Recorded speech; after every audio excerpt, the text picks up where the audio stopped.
pour remplir leurs poches. Les choses comme sont, il faut dire les choses comme il était. Le peuple nigérien et le peuple malien, c'est un peuple uni, qui restera uni. Il n'y a personne qui va séparer ces deux peuples. Ce sont des peuples frères, ce sont des peuples amis, ce sont des peuples qui sont ensemble. Ainsi que le peuple européen, la jeunesse européenne est avec la jeunesse malienne aujourd'hui dans ces difficultés. Maintenant, les dirigeants africains ou les dirigeants européens qui ne comprennent pas les choses comme sont, c'est leur problème. Mais Inch'Allah, on va gagner ce combat. Je tiens à dire félicitations M5 Respect. Ce que vous avez fait, ce n'est pas seulement pour le Mali, c'est pour toute l'Afrique.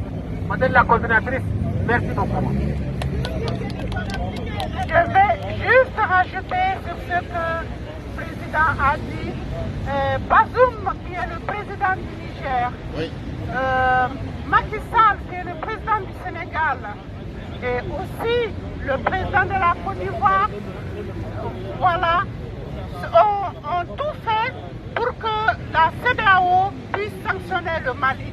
Mais pour ces trois présidents, c'est une honte. Parce que le peuple sénégalais, le peuple nigérien, le peuple ivoirien et le peuple malien sont des frères.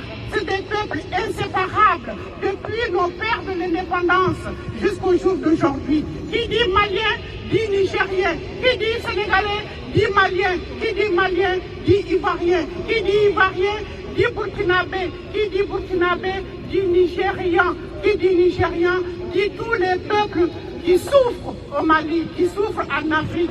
Donc nos dirigeants godillots, ils n'ont qu'à comprendre qu'il y a le train qui est en marche, la locomotive elle est en marche, et la tête de la locomotive, c'est la jeunesse africaine, c'est le panafricanisme, et que l'impérialisme ne gagnera plus. La jeunesse africaine est debout, la jeunesse africaine est en marche, et la jeunesse africaine ne se laissera plus faire. Vive l'Afrique, vive les peuples unis, vive toutes les nations. Merci. Merci. Merci beaucoup, merci.